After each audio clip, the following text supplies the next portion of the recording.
¿Qué tal? Muy buenas noches, bienvenidos a En el Círculo. Hoy me da mucho gusto los invitados que nos acompañan porque vamos a platicar sobre el tema de la ley de amnistía, hacia dónde va, qué alcances puede tener. Y me da mucho gusto platicar con Javier Cruz Angulo, investigador y profesor titular del CIDE. ¿Qué tal, Javier? Muy buenas noches. ¿Qué tal? Muy buenas noches. Y me da muchísimo gusto recibir a Elisa Lanís, quien además juega de local, porque ella ha sido parte de la historia ahora de Justicia TV, antes Canal Judicial. Elisa, qué gusto. Qué gusto, aquí en casa. Te recibimos con mucho gusto, como siempre. Gracias, querido Mario. Bueno, pues vamos a entrarle a este tema que seguramente nuestros amigos lo han escuchado, la propuesta del presidente de una ley de amnistía, que de pronto entre tantos temas, hasta entre la muerte de José José, que se come todas las conversaciones, más la grilla doméstica, más Trump y el impeachment, en fin, hay tantos temas que de pronto estos asuntos van quedando un poquito relegados. Pero yo quisiera empezar por preguntarles por el tema del ambiente, de la opinión pública, y luego vamos cambiando hacia las partes finas legales de que sí y que no. Pero hablar ya de entrada de amnistía, pues remite a la idea de perdonar, sin saber, digamos, la parte jurídica, pero la idea del perdonar ciertas penas o de no castigar algunas conductas que antes se castigaban. Y empezaría por ahí, ¿cómo sienten al país como para entrarle en la discusión de una ley de amnistía, en este caso, para algunas conductas que ya vamos a ver, tiene que ver con aborto, tiene que ver con algunos delitos, con ciertas características, con población indígena? ¿Cómo estás viendo el tema? Veo un ambiente complicado, ¿no? El ambiente político es un ambiente polarizado, es un ambiente en donde, sobre todo en redes sociales, por ejemplo, se potencian las distintas posturas de un grupo, de otro, y es muy fácil con estos asuntos como el planteamiento de una amnistía, el llevar agua al molino de cada uno de los grupos políticos, por ejemplo, ¿no?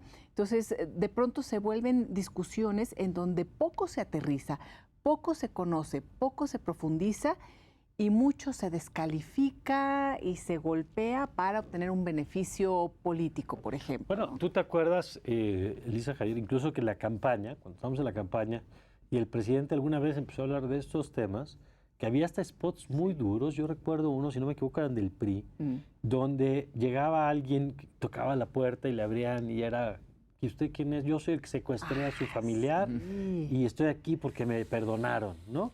Y es que la palabra amnistía en un ambiente donde hay, por un lado esto que dice Elisa, un ambiente de polarización muy fuerte, pero por otro lado también un sentimiento de indignación, de preocupación por la impunidad que ha prevalecido en el país a lo largo de muchos años.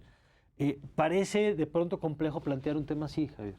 Sí, a ver, por supuesto. Creo que la sociedad mexicana está muy lastimada por el fenómeno delictivo. Es muy difícil ahorita tratar de hablar de amnistía, pero creo que tenemos que tratar de dar un salto para intentar nuevas cosas. O sea, mensajes políticos nuevos, nuevas formas de abatir los problemas que tiene el país. Yo coincido perfectamente con lo que se dijo. Cada grupo político ha tomado para llevar, traer, golpear, descalificar, algunas bastante alarmistas, ¿no? Algunas notas eran una cuestión catastrófica, ¿no? De que se iba a caer el país en 2 segundos. Pero me parece que no, que es un buen mensaje si lo discutimos a fondo, y me parece que es intentar algo nuevo, algo que no se había hecho y que está planteando cosas nuevas sobre la mesa que vale mucho la pena ponernos a pensar. Ahorita vamos al contenido, pero quizá el antecedente de este tema, algunos lo remiten al zapatismo, por ejemplo, al momento en el que en 94, después de que se da el alzamiento zapatista, pues se discute como un marco para ver cómo le hacemos para salir del conflicto en el que estábamos, que era un conflicto social, un conflicto político, pero un conflicto legal también por las acciones que se habían cometido. Y en ese marco se habló también de amnistía. No sé si jurídicamente estamos hablando de figuras similares. Fue exactamente la misma figura. Se usó el Congreso de la Unión expidió la ley de amnistía para los sucesos de Chiapas, del levantamiento zapatista. Y lo que se señaló es que se suspendían aquí igual el ejercicio de la acción penal, la persecución penal se suspendía en lo que tocaba a los hechos, que era una manera de poder entrar y sentarse al diálogo con el ejército zapatista en aquel momento, no la vía legal que permitía el diálogo. O sea, tiene que haber ciertas condiciones, digamos, como para que esto... Porque en ese momento, además, pues, el movimiento zapatista había generado, sí, expresiones de preocupación, pero también muchas simpatías por el movimiento y por sus causas. Sí, yo recuerdo además en esa época lo que impactó la figura del subcomandante Marcos en México y en el extranjero.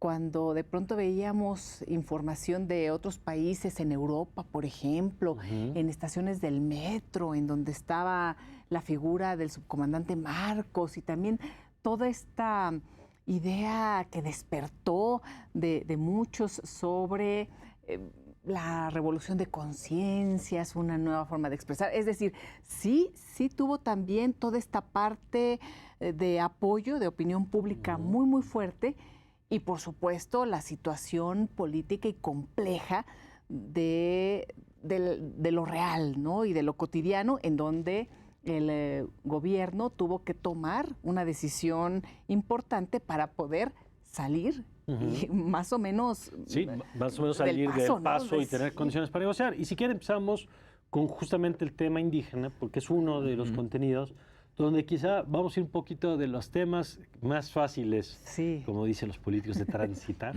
¿no?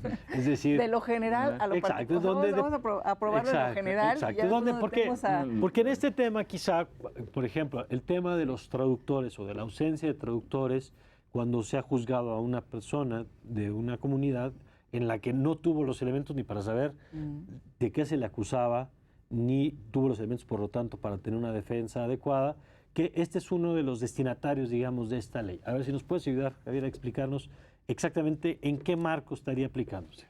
Sí, lo que señala la ley es que siempre y cuando los delitos no sean graves, como se conoce esto, no sea homicidio, secuestro, se hayan cometido con violencia, una persona indígena puede acceder a la solicitud de amnistía siempre y cuando, y una de las condiciones es que no haya tenido traductor o en su caso que no haya tenido un defensor o que no haya tenido una defensa adecuada.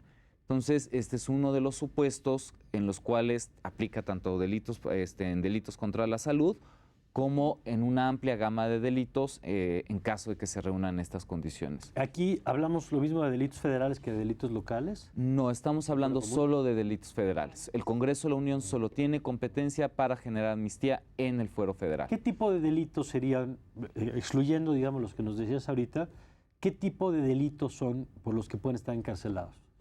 Es muy difícil detectar eso. O sea, habría que señalar que el 85% de los delitos son del fuero local y que el 15% de los delitos son de fuero federal. Entonces esto nos reduce muchísimo el universo de personas que se pudieran ver beneficiadas. Segundo, los delitos contra la salud se hicieron concurrentes, es decir, pueden conocer tribunales locales o tribunales federales desde 2014, si no me falla la memoria.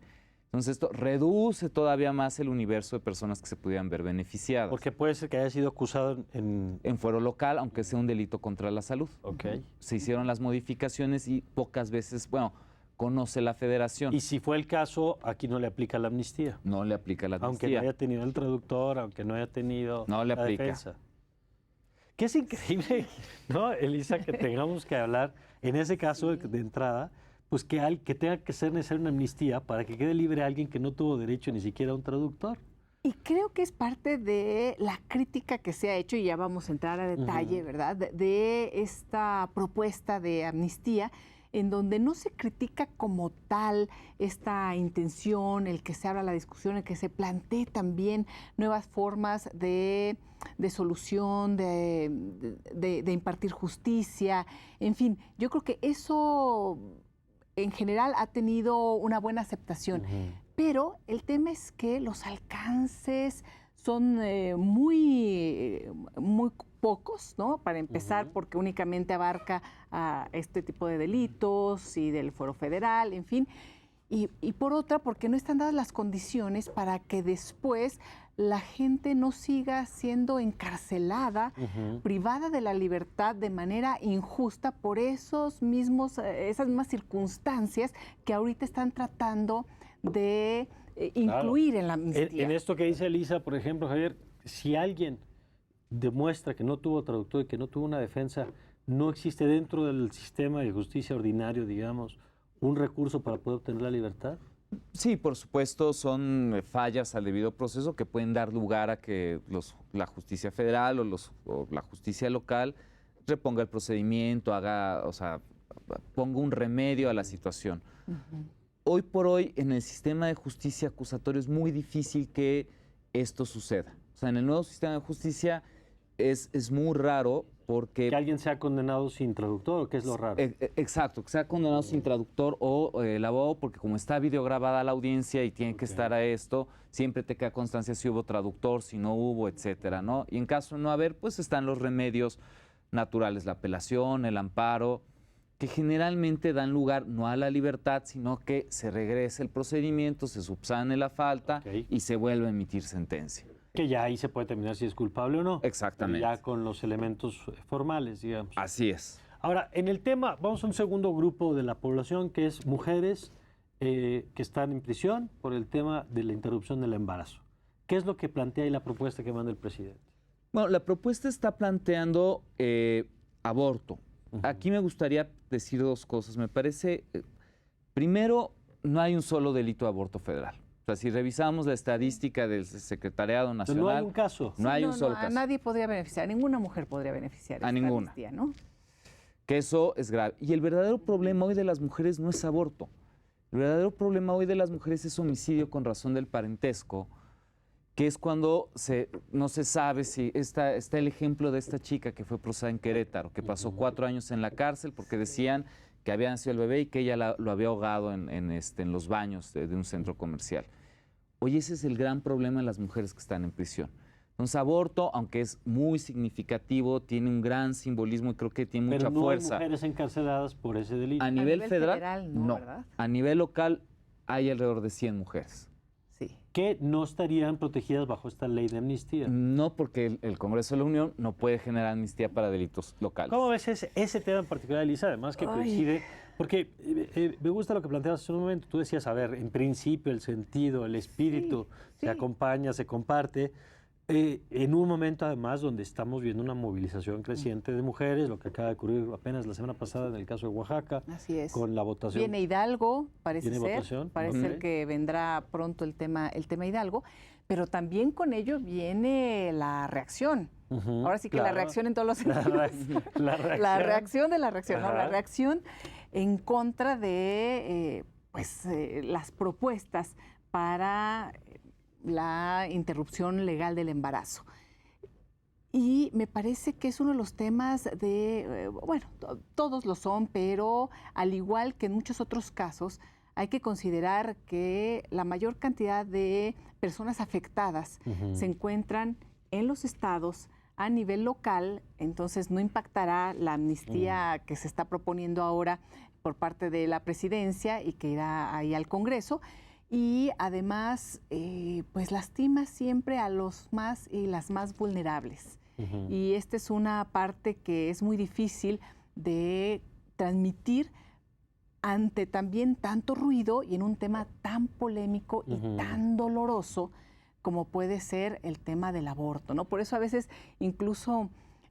pues en los medios tratamos de ser muy cuidadosos de decir las palabras correctas y de qué es lo que se está proponiendo, por ejemplo, ahora en Oaxaca, que no es la despenalización del aborto, ¿no? Sino la interrupción legal del embarazo, y eso tiene una razón de ser. Incluso, Elisa, yo veía una encuesta de un medio que decía en Twitter, decía, ¿está a favor o en contra del aborto? Sí, pues nadie está a favor. Y entonces iba ganando el en contra del aborto. Por supuesto. Hasta que el mismo medio cambió la pregunta, cosa que le valió muchas críticas, como podrán imaginar. Y la pregunta era, ¿está usted a favor o en contra de la penalización de la interrupción del embarazo? Que es un tema distinto, una manera de plantearlo completamente distinta. Es una manera distinta de plantearlo, pero que tiene un vínculo muy concreto, real y jurídico, ¿no? Es decir, vamos a poner el ejemplo de la Ciudad de México, en donde pues, el aborto está penalizado.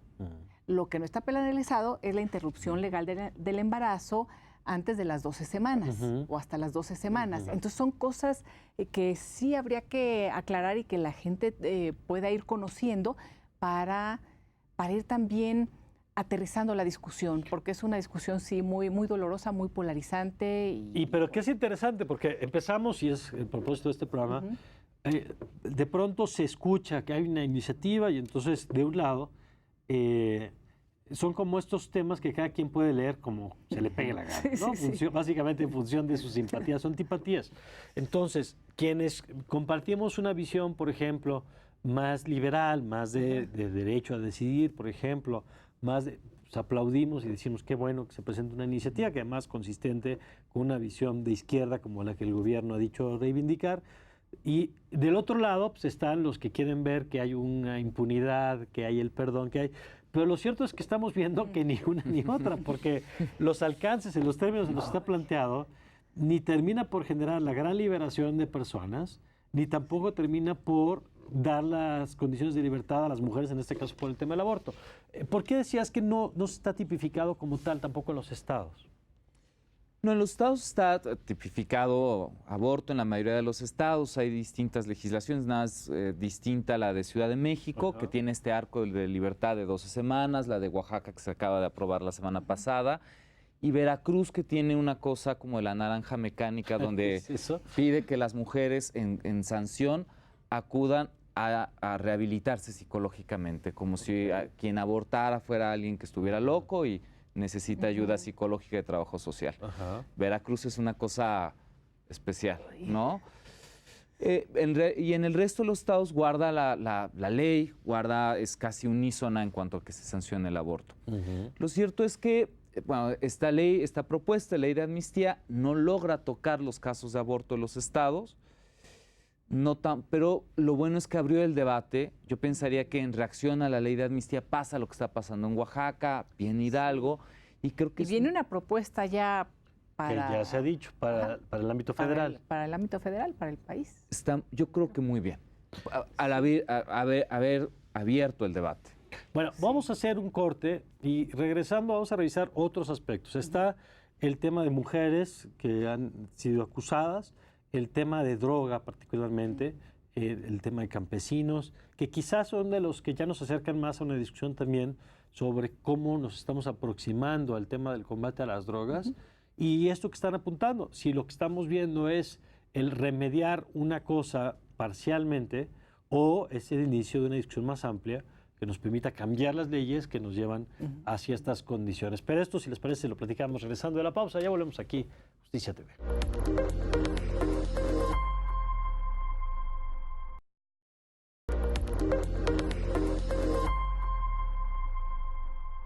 Ya estamos de regreso y bueno, seguimos con este tema de la ley de amnistía. Estábamos viendo en el bloque anterior en qué caso aplica para el tema del aborto, que aquí nos explicaban, pues es mucho menos casos por ser un tema más local, que justamente se tiene que resolver por la vía de las reformas locales, como las que platicamos ahorita, y estaba el tema también de los procesos irregulares, digamos, por falta de traductor. Pero vamos a los otros grupos, si nos ayudas a entender los otros alcances de la propuesta de la iniciativa. Por ejemplo, lo que tiene que ver con el tema de drogas. A ver, ¿qué es lo que está planteando ahí la iniciativa? La iniciativa está planteando que, ya sea que hayan sido campesinos forzados por delincuencia organizada o sean indígenas, también se otorga la amnistía para efectos de producción, comercio, traslado, ¿no? Siempre y cuando no existan los otros supuestos, o sea, que no exista violencia, delincuencia organizada. O sea, ¿alguien que detuvieron con un camión de droga puede quedar en libertad si no hubo balazos en el momento de la detención, por ejemplo? Siempre y cuando sea indígena hayan sido condiciones o, de no serlo, haya sido coaccionado por alguien para realizar la conducta, que esto puede ser común. Ahora, generalmente esos delitos no es que opere así cuando se hacen las capturas o los grandes decomisos, ¿no? ¿Por qué? Porque normalmente van acompañados de otro tipo de acusaciones también. Exactamente. Generalmente son delitos que son fenómenos delictivos que están acompañados con delincuencia organizada, lavado de dinero, es decir, ya hay un elenco de delitos que impediría que ese solo hecho. Entonces va dirigido, yo creo que un poco más a narcomenudistas, campesinos que se han visto forzados a sembrar, a cambiar las tierras de cultivo. Porque incluso hay un tema ahí, de Elisa, pues se ha hablado muchos años, del narco y la penetración social también, ¿no? Es decir, por supuesto no dudo que haya quien haya sido forzado para sembrar droga, Pero también se habla de la penetración, incluso hasta del reparto de dinero, de la iglesia, de una serie de actividades como para construir ahí su red de apoyo. Sí, y hay comunidades, hay municipios en donde, bueno, también es parte de la vida cotidiana lo que realizan tus vecinos, tus parientes, son comunidades en donde todos se conocen y bueno, hemos visto, por ejemplo, cómo en algunas zonas de Guerrero, el cultivo de amapola ha sido un tema creciente e importante, en donde además a mí me platicaban, realizando ahí reportajes, las madres de familia, cómo los pequeñitos, los niños chiquitos desde temprana edad, pues estaban ahí apoyando en las labores del campo y del campo que implica todo lo que se realiza en el campo en esas zonas. Entonces sí existe una parte que yo creo que ahí esta ley de amnistía pone muy bien el foco de las personas que en estas circunstancias pues se ven obligadas porque además no les queda de otra o es su forma de vida. ¿Se tiene es el su dato de cotidianidad? cuántas personas estarían encarceladas por estos delitos de los que estamos platicando y que formarían parte de esto que señala Elisa? Los datos desagregados a nivel federación que pudieran estar en estas condiciones, estamos hablando más o menos de unas 2,000 personas, tratando de desagregar los datos que hoy por hoy se tiene. Y que se pueden beneficiar, pues ya dependería de las circunstancias particulares, cuando lo considera la Fiscalía General de la República, en este caso particular. En este caso sí hablamos de delitos federales, en la mayoría de los casos, o no necesariamente tampoco. Tampoco. Narcomenudisto, o sea, el narcomenudo generalmente es procesado a nivel local. Nada más por dar un ejemplo, en lo que corrió de junio a septiembre, la Fiscalía General de la República tenía alrededor de 48 casos solamente de delitos relacionados con delitos contra la salud. 48 casos en tantos meses. Tomando en consideración dos estados muy violentos, Guerrero, Tamaulipas, Michoacán, los casos son, o sea, el muestreo es súper chiquitito, ¿no? 48 casos es nada, en serio. Entonces, de las que se puedan ver beneficiadas, estarías pensando en unas 900, 800 personas. Y nuevamente estamos hablando de comunidades y de personas que han crecido en esas circunstancias y que abarca gran parte del territorio nacional o una buena parte del territorio y que no tiene otra opción. Otro de los temas que comentaban y me platicaban en reportajes es que incluso estaban pidiendo el apoyo y la ayuda del gobierno federal para que el ejército, por ejemplo, decían las madres, nos ayude a poder transportar el aguacate y entonces que nuestros hijos se puedan dedicar al tema del aguacate y no a otros temas, ¿no? En fin, yo creo que son comunidades muy amplias y que nuevamente pues serán nada más algunos o algunas personas las que serán beneficiadas, que está bien, ¿no? Digo, qué bueno, pero nuevamente es insuficiente. A ver, y en ese tema, por ejemplo, yo he escuchado posturas como la de Jacobo Dayan, que de las cosas que ha dicho es, uno, que estos procesos de personas que de alguna manera están involucradas, por las razones que ya hemos explicado aquí, por fuerza, porque era un poco lo único que había en el lugar, o incluso porque decidieron hacerlo voluntariamente, que tendría que estar acompañado este proceso de, uno, la entrega de información, digamos, sobre redes, sobre modus operandi, temas que permitieran al Estado también desmantelar esto, y en un segundo nivel, incluso él le ha dicho, hasta cierta lógica de protección para quienes sean liberados en estos procesos de amnistía, bajo la premisa de que regresar a su comunidad, que es presumiblemente pues, donde tendrían que volver, pues es volver a las condiciones de las que hablábamos hace rato. ¿Cómo ven ese tema? A ver, yo te diría que las condiciones de qué pasa con su vida después de que salgan de prisión es un tema que se tiene que abordar y que se tienen que generar políticas públicas.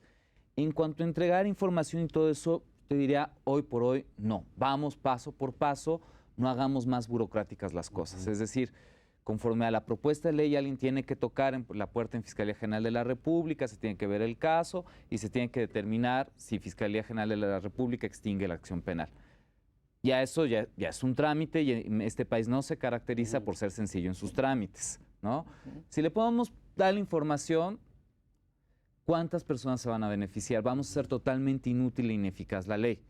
Lo que sí me parece que hay que hacer es prever qué va a pasar con ellos, porque finalmente la cárcel es un mundo aparte donde hay cierto sistema de salud, nos guste o no nos guste, deficiente o muy deficiente, pero hay un sistema de salud, hay una lógica de empleos, etcétera, hay un mundo ahí. Cuando salen y regresan a sus comunidades, se acabó su sistema de salud, se acabó su empleo. Y sí, me parece que eso sí se tiene que atender en políticas públicas. Me parece que ponerle más requisitos a la ley, no. A ver, y para terminar este recuento, digamos, de temas, ahorita vamos a ver otros asuntos que son cuáles serían las acciones complementarias o las otras vías, digamos, que tendrían que estar explorando para resolver los temas de fondo de esto. Pero entiendo que otros de los grupos son el tema de los llamados presos políticos, que a ver, porque nadie está encarcelado, entiendo, como preso político, no es una categoría, digamos, y habría que ver exactamente con qué delitos está esa persona y si no es un conjunto de delitos, como decías en el otro tema. Y el caso de mujeres también entiendo que pudieran haber sido coercionadas de alguna manera para participar en alguna actividad, ¿no? Sí, curiosamente, hace unos 6 años o 5 años se dio un boom de delitos, pero a nivel local. Quiero ser enfático, en Puebla. Entonces, esto se reflejó, incluso los tribunales federales se pronunciaron sobre los delitos de motín, sedición. ¿Y qué es gente que protestaba básicamente contra algo? Exactamente. Y hubo 2 o 3 casos en Querétaro. Pero son casos, otra vez, locales. A nivel federal hubo 2 o 3 casos hace 8 años, aproximadamente 7 años, cuando en un evento se quemó la puerta de Palacio Nacional, que encarcelaron unos chicos que salieron poco tiempo después, pero son 6 o 7 casos. ¿Y en el caso de las mujeres? Y en el caso de las mujeres vuelve otra vez el tema de delitos contra la salud, pero cuando hayan sido coaccionadas por la pareja, concubino, ¿no? Ahí se aplica la pareja sentimental. Ahí sí. Exacto. Ahí también. No la anden negando, no la anden negando. Cuando hayan sido coaccionadas por la pareja para cometer delitos contra la salud, ¿no? Que también es un caso muy típico de que las mujeres en la cadena delictiva de delitos contra la salud acaban dentro de los eslabones más bajos y coaccionadas por la pareja. Elisa. Que además hoy presentan, o no sé si fue hoy, pero hoy estaba leyendo la información, no sé si fue hoy o el día de ayer, un trabajo muy interesante de Reinsertas, en donde justamente se habla de este tema de la cantidad de mujeres, que no es menor, que están en prisión por estos motivos. Y no solo eso, Mario, la tragedia exponencial que esto implica a nivel familiar, a nivel social, es decir, el que estén estas personas presas, estas mujeres, estos hombres, no es una tragedia nada más para ellos, es así. Y en particular en el caso de las mujeres y en este estudio que se presentó, se habla también de los hijos de los pequeñitos que viven en prisión, que viven en las cárceles, que viven con las madres. Y realmente esto se vuelve una tragedia de proporciones mayúsculas. Y en ese sentido, ¿cuál sería el alcance ahí de la ley de amnistía? Pues beneficiaría a un grupo ya mayor, ahí sí, los datos. Ese sería el grupo más amplio de personas beneficiadas, lo cual sí sería realmente un alivio, yo creo que para tanto para ellas como para sus familias, como bien se dice, envuelve ya todo un conglomerado social. Ahora, ¿cómo se pondría, en caso de que esto llegara, que se apruebe el Congreso, que hay que decir, es una reforma ¿qué? No es una reforma constitucional? No, es una ley ordinaria que Entonces, tiene que aprobar. Con mayoría. Exactamente. Con mayoría en diputados y mayoría en senadores, con los cuales en los dos casos Morena tiene los votos suficientes por sí mismo y con sus aliados, y supondríamos que esto podría ser aprobado. De ser aprobado, ¿cómo vendría la etapa de ponerla en práctica? La Fiscalía General de la República puede, de oficio o a petición de parte, o sea, alguien que esté en la situación, va y le toca la puerta a Fiscalía General de la República para que ella decida, conforme está el proyecto, si extingue o no extingue el ejercicio de la acción penal. Y en lo que toca a delitos políticos o presos políticos, tocará Secretaría de Gobernación, que son 6 casos. Entonces, eso ahí sí les va a dar tiempo de revisar. Exacto. Digamos. Y en caso de Fiscalía, pues sí en delitos contra la salud, mujeres, ¿no? Otro tipo de delitos, que podrá ser, ¿no? Digo, no me puedo imaginar un delito ambiental, ¿no? Por ejemplo, de indígenas relacionados con delitos ambientales. Esto requeriría, Javier, el desarrollo de una parte de la institución especial para atender esto, o la manera del funcionamiento normal de la institución le da para atender los casos que se le estarían presentando. No, tendrían que generar un área especial. La Fiscalía General de la República no tiene... ¿La iniciativa lo contempla? No. No. No, tendría que haber una reforma a la ley orgánica de Fiscalía General de la República para crear, bueno, no, ojalá no sea enredado, no, que no haya reformas, no, que se cree un área así que dependa de alguna, exacto, y listo, ¿no? No, sí. Y que lo hagan. Ahora, y ojalá no sea burocrático, ojalá sea lo más sencillo posible con los estándares más sencillos posibles, ¿no? Yo me imagino que será algo sencillo en ese sentido, como lo está planteando Javier, porque hay una intención política de que así sea. Entonces yo creo que en estos casos básicamente lo que se requiere es eso, que existe esta voluntad política para que las cosas se muevan y para que pueda, con la mayoría que tiene ahorita Morena. Hoy mismo también habló del tema el coordinador de los senadores del Movimiento de Regeneración Nacional. Entonces, bueno, al parecer esto va, y yo creo que va a ser un tema importante porque ha sido también una bandera, ¿no?, sobre los cambios que se requieren en el país. A ver, y en ese sentido, Elisa, hemos dicho, ahorita le hemos entrado por la parte judicial, digamos, de a quiénes sí cubre, a quiénes no cubre, qué condiciones, a quién le tocaría aplicarlo, pero políticamente, ¿qué dice la iniciativa? Para ti, ¿cuál es el mensaje que se manda desde la presidencia y cuáles son los alcances que tiene? Para mí es un mensaje en el sentido original de los mensajes de campaña de Andrés Manuel López Obrador, por ejemplo, en donde dijo: yo voy a estar cerca de las víctimas, vamos a hacer una transformación profunda.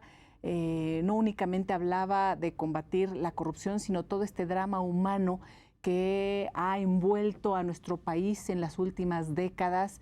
Entonces, creo que acompaña el discurso, que es complicado además cumplirlo ya en el día a día y en la práctica, y creo que ahí después hablaremos de este tema, de lo que debe de acompañar esta ley para que realmente tenga un mayor alcance, pero va en ese sentido, va en el sentido de decirle a las víctimas y de decirle a la sociedad: esto es un cambio real hacia la procuración e impartición de justicia. ¿Tú crees que en el le tema, debe al por país? ejemplo, del combate a las drogas, es un pasito como para plantear un modelo diferente de acercarse al tema? Sí, porque además tiene que plantear algo diferente, tiene que plantear algo distinto. Y claramente lo del tema de la Guardia Nacional no se ha visto tan diferente. Tan diferente, ¿no? Y sobre todo con resultados distintos. Ni con resultados distintos. Parece que es un poco más de lo mismo, ¿no?, en el tema de la participación de las Fuerzas Armadas en el combate al crimen. Entonces, esta es la otra parte que lo acompaña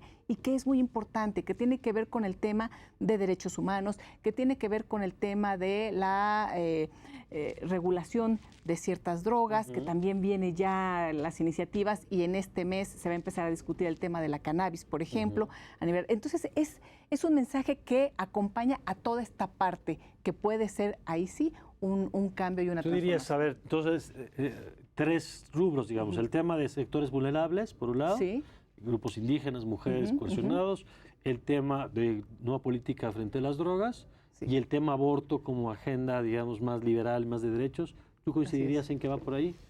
Como mensaje político. Ahorita ya vemos que como instrumento jurídico tiene muchas limitantes. Sí, pero como mensaje político. Como mensaje político, yo creo, exacto, está retomando lo que había dicho en campaña y está dando un pasito de lo que alguna vez fraseó la ministra en retiro y secretaria de Gobernación, la doctora Olga Sánchez Cordero, sobre un pasito en justicia transicional. Y es una manera distinta de entrarle al problema de pacificar el país. Creo que está dando un pasito hacia justicia transicional y está mandando el mensaje político de: vamos a abordar la problemática de la violencia distinto, vamos a hacer algo distinto. No es muy afortunada la ley, pero el mensaje es muy afortunado. Y vamos a ver si el mensaje va acompañado de acción, que ese es otro tema, porque claramente es un mensaje bueno con una acción insuficiente, que no tiene que ver, por ejemplo, o que sería una parte mínima de arranque a la discusión de justicia transicional. Bueno, ¿no? Si les parece, vamos a hacer un segundo corte para regresar a hablar de esto que ahorita apuntabas, Elisa, el tema de, que lo platicamos el otro día con nuestras invitadas, con Alexandra Zapata y con Ana Laura Magaloni, y yo terminé entendiendo la complejidad del tema de la justicia transicional y de las otras rutas, una de las que tendrían que acompañar, incluso hasta si no había por la vía de los congresos locales, después de escucharlos, si no habría sido eso, o podría ser todavía mucho más potente, pensando la presencia que tienen los congresos de los estados. Pero eso lo platicamos regresando a esta pausa.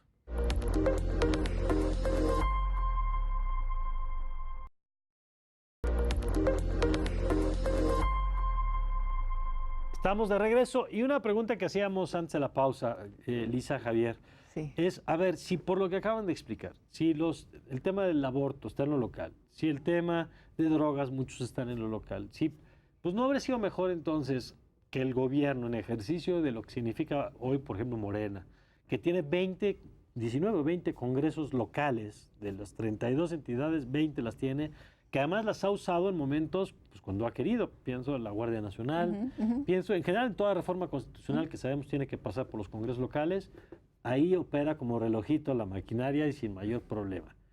Para estos temas, que muchos tienen implicaciones locales, ¿no habría sido una ruta más potente si lo que se quería era mandar este mensaje? Es que yo creo que ahí sí son otros los efectos. Por ejemplo, la ley de amnistía contempla robo simple, que a nivel federal, otra vez, si vamos a la estadística, nadie está por un robo simple a nivel federal. De hecho, sería para clase de derecho penal cómo se puede cometer uno a nivel federal. O sea, sería pregunta capciosa. Sí. Exacto. ¿Cuántos delitos federales hay por robo simple? Y la respuesta es ninguno. ¿Okay? Exacto. Ahora, ojo, porque aquí en Ciudad... son mañosos los exámenes. Los alumnos del CIDE, tomen nota. Si les pregunto eso, Javier, la respuesta es ninguno. Bueno. Ciudad de México sí tiene muchos robos simples. Entonces, yo ahí sí te diría, por ejemplo, estas grandes tiendas de autoservicio donde entra la gente, se lleva una prenda o entra y se lleva una, no sé, me imagino un yogurt. Sí. Ellos no estarían contentos. Aquí sí tendría muchas inercias en contra una amnistía por robo simple a nivel local. Entonces... Pero a ver, entonces, en lo local dices, pues sí tendría una discusión y serían muchas más las personas involucradas. Por supuesto. Y las resistencias, ¿no? Y las resistencias. Y en lo federal no hay resistencias, pero tampoco hay personas detenidas por eso. Sí, no, o sea, nada más... No, pero es que eso es un buen ejemplo de pues, lo que implica aplicarlo en lo federal y no en lo local. Es que creo que sí, y lo mismo pasa con aborto. Es distinto discutir aborto en la legislatura, me quiero imaginar, de San Luis Potosí, de Querétaro, Guanajuato, a discutirla a nivel federal, donde no hay nada que discutir porque no hay una sola mujer presa. Entonces... Sí, aquí es tantear terreno, ¿no? Mandar un mensaje. Nuevamente, no minimizo el hecho de las personas que se vean beneficiadas. Qué bueno, pero no es suficiente. O sea, de verdad, la tragedia que se vive de las personas presas en este país. ¿No? ¿Cuántas veces no hemos dicho, sí, es la gente más pobre porque robó un pan, robó algo? Hasta lo tenemos en lo coloquial, ¿no? Muy interiorizado. Pero a la hora que se quiere aplicar, las resistencias internas son tremendas. A ver, ¿no? y en ese sentido, ¿qué pasos tendríamos que estar dando entonces? Si ya lo que se ha dicho es que en algunos casos, en los casos que aplica, tú por un lado estás liberando mujeres por un aborto, pero por otro lado tienes un marco legal que puede terminar encarcelando, ¿no? Y así con el tema de transportación de drogas y de muchos de los que hemos dicho acá. Entonces, ¿qué tendrían? Y tú has dicho varias veces, Elisa, que tendría que estar en un paso, en la ruta, en el inicio, en la señal. ¿Cuáles tendrían que ser los siguientes pasos en este sentido? Yo creo que son muchos pasos. Son muchos pasos y tiene que ver con esa voluntad política y con las personas que están ahora en los distintos niveles de gobierno, ¿no? Y por supuesto en los distintos poderes. Y creo que en ese sentido estamos en una buena oportunidad. ¿A qué me refiero? En el Congreso, por ejemplo, se empiezan los movimientos con mujeres, ahora con lo del tema de paridad, que también es nada más a nivel federal, que ya por primera vez en la historia se tiene la paridad de género en congresos, pero eso empieza a permear en otros rubros. Entonces yo creo que es un buen momento en el sentido de aprovechar las voces que pueden impulsar procesos como estos o procesos como lo de justicia transicional. El presidente en campaña habló de justicia transicional y se quedaron por ahí arrumbadas mesas importantes Sí, de hoy no diálogo hay que se nada. realizaron, ¿no? Entonces, yo creo que eso es lo que se tiene que comenzar a retomar con la fuerza de aquellas personas, hombres y mujeres, que estén en el Congreso, que estén en el Poder Ejecutivo, en el Poder Judicial. A ver, ahí qué habría que hacer, por ejemplo, en la cancha del Congreso, ya sea por iniciativa del presidente o por trabajo de los propios legisladores. ¿Qué leyes habría que adecuar que fueran consistentes con lo que se está planteando en la ley de amnistía? Habría que repensar, por ejemplo, qué pasa en prisión. Me parece que realmente tenemos un sistema muy defectuoso de reinserción social. Es un tema que se puede tocar a nivel de ejecución de sanciones, que es un tema que sí puede tocar el Congreso, que sí es materia federal, y meterle ahí un poco ahí a la ley para empezar a repensar qué pasa con las personas que expulsamos de la democracia porque un juez dice que cometió un delito, se colocan en estas condiciones paupérrimas. ¿Qué empezamos a hacer con esta gente que está en prisión? Me parece que es una idea que sí es facultad del Congreso Federal, que sí se podría realizar y que podría ser una reforma integral a cómo pensamos los centros de readaptación social. Bueno, y eso pasaría por una de las contradicciones que se ha señalado de esta iniciativa. Por un lado... ¿De los delitos? Pues sí. Claro. Prisión preventiva oficiosa, ¿no? Se amplían los delitos. Claro, entonces por un lado estás diciendo que vamos a soltar personas y por el otro, en temas como corrupción o en otros, que hay que explicar y hay que recordar aquí, Javier, si me equivoco, por favor, corrígeme, que lo que se plantea con delito grave muchas veces no es que la sentencia, el castigo por el delito sea más o menos. Es cuando se incluye este tema de prisión preventiva oficiosa, que es que en lo que se aclara el proceso, en lo que se sabe si es culpable o inocente, la persona lleva todo su proceso en la cárcel. ¿Es así? Es así, sí. Y entonces ahí lo que estamos diciendo es que por un lado quieres despresurizar por justicia, por practicidad, porque no sirve de nada tener a tanta gente en la cárcel, y por otro lado estás metiendo más, ¿no? Y además estos discursos siempre de endurecer, ¿no? El discurso hacia estas visiones más conservadoras prende muy fácilmente. Sí, claro, suena bien. Suena bien. Es decir, el camino contrario, el camino hacia la procuración e impartición de justicia, hacia una visión de derechos humanos que permee, que debería hacerlo, por supuesto, desde la reforma al artículo primero, pero todo esto es mucho más difícil y es contracorriente y es cuesta arriba. Y además en un país en donde no nos podemos hacer de la vista gorda, Mario. La gente que está en prisión o muchas no tiene sentencia, llevan años. Hace poco salió un hombre que llevaba 17 años, una cosa así. Tenemos otros casos que tienen 15 años. Hace poco salieron... O sea, personas que no ha habido una sentencia donde dice si es culpable o inocente, pero sigue en la cárcel. Y siguen ahí. O que hay siembra de pruebas, ¿no? O de armas, que además nosotros hemos de pronto reporteado casos en donde de casualidad lo vemos por las cámaras. Que gracias a eso se salva Gracias a alguien. eso se salvan, pero ¿cuántas personas no se salvan? Y las cárceles en situaciones precarias, en donde además el crimen organizado ha permeado, como en muchas zonas del país. Acaba de publicar hace en la unos días con el tema de Topo Chico, por ejemplo, ¿no? Que era un infierno controlado por los Zetas y por... Totalmente controlado por el crimen. Entonces estamos hablando de una situación, de una crisis humanitaria muy importante en nuestro país y que se tendría que contemplar. Y en ese sentido, Javier, a ver, si hiciéramos una lista, como los temas que plantea Lisa ahorita, de áreas que tendríamos que estar discutiendo como acompañamiento a esto, tú hablabas del tema de las penales, ¿no? Lo que pasa con los penales, lo que hablamos ahora, el tema de qué castigamos con cárcel, porque tenemos que hacer este cambio cultural de que todo tiene que ser cárcel, cuando no necesariamente es la ruta. ¿Qué otros aspectos del tema completo, digamos, de justicia, de las fiscalías, del Poder Judicial, tendríamos que estar revisando? Tendríamos que estar revisando mucho a Fiscalía General de la República qué está llevando a tribunales y qué no está llevando a tribunales. O sea, es decir, siempre hay una queja eterna de que la Fiscalía es ineficiente, ya sea PGR o Fiscalía General de la República, no lleva lo que tienen que llevar a tribunales, ni las fiscalías locales llevan. Entonces se entra en este círculo vicioso de que aumenta la incidencia delictiva, la respuesta política es subamos las penas, llegamos a irracionalidades. Vamos a detener mucha gente, aunque luego no sabemos qué pasa con esa gente. Cumplen cuotas de detención también. Exacto, ¿no? O sea, penas de 1000 años. Alguna vez si alguien la festejó de un robo, va a una un lugar donde dan café, pues, Ajá. lo asaltaron y les dieron 1000 años, ¿no? Bueno, listo. Y se vuelve un círculo de aumentar penas, no capturar a nadie, generar culpables, ¿no? Y además en un país, nada más, Mario, en donde tenemos porcentajes del 90 y tantos % de impunidad. Exacto. ¿No? Entonces, algo anda mal, ¿no? Por una parte, llega mucha gente, destroza su vida y la de la familia porque entra a lugares dominados por el crimen, como son muchos de los penales. No reciben sentencia o algunos después los absuelven después de 10 años, décadas, en fin, estas tragedias que hemos consignado ya en muchas ocasiones.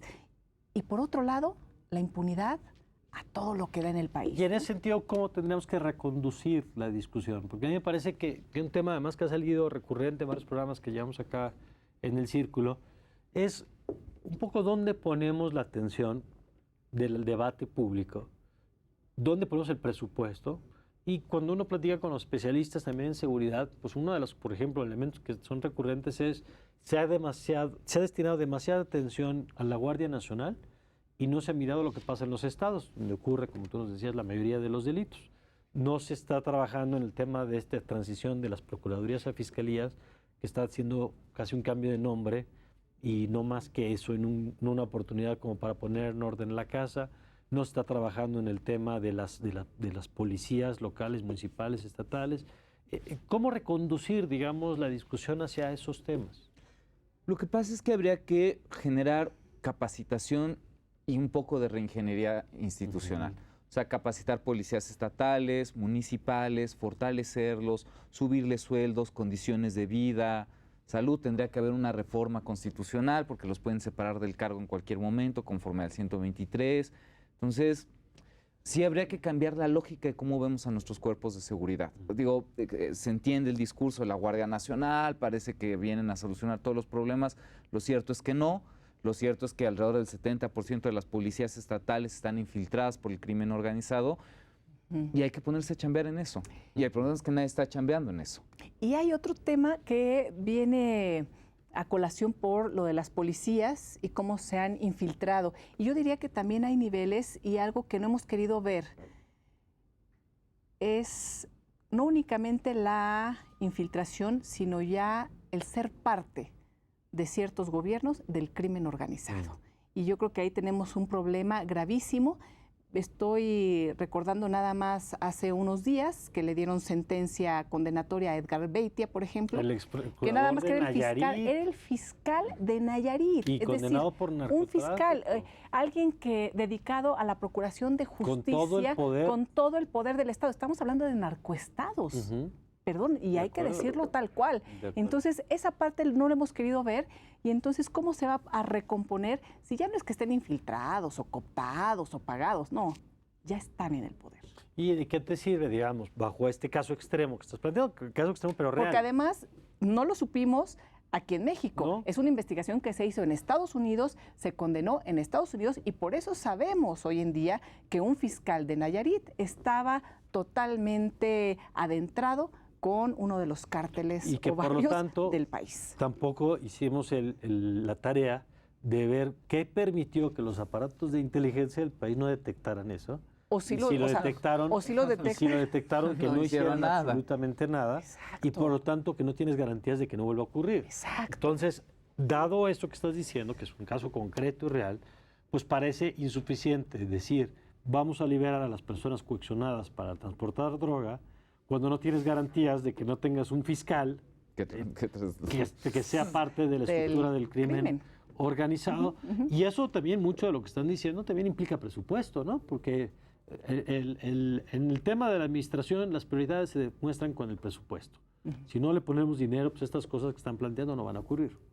No, le tienen que poner dinero. O sea, tiene que suceder porque, a ver, están matando ministerios públicos en Ciudad de México, Guanajuato, Veracruz, ¿no? Ahí hay un problema, ¿no? Entonces, ¿quién quiere ser Ministerio Público Federal en Tamaulipas? O sea, seguramente nadie, ¿no? Pero entonces, ¿qué condiciones de trabajo se le dan a estas personas y a los agentes estatales y municipales para que realmente sea un proyecto de vida ser policía, ser ministerio público, o sea, que alguien diga con mucha calma, diga, yo quiero ser un ministerio público federal. Y no viva con miedo, etcétera, sabiendo que si algún día lo mueven a Tamaulipas se puede morir, ¿no? Sí, hay que meterle mucho dinero al servicio civil de carrera, de procuración de justicia y de policía. Muchísimo dinero porque es una gran inversión, no va a ser un gasto del Estado mexicano. Y es donde menos dinero hay, ¿no? Los policías ganan muy poco, ¿no? Ministerios públicos también ganan muy poco, no hay condiciones de trabajo, no hay condiciones de salud ideales, ¿no? Para el nivel de riesgo que van a enfrentar o que les está pidiendo la sociedad que enfrenten.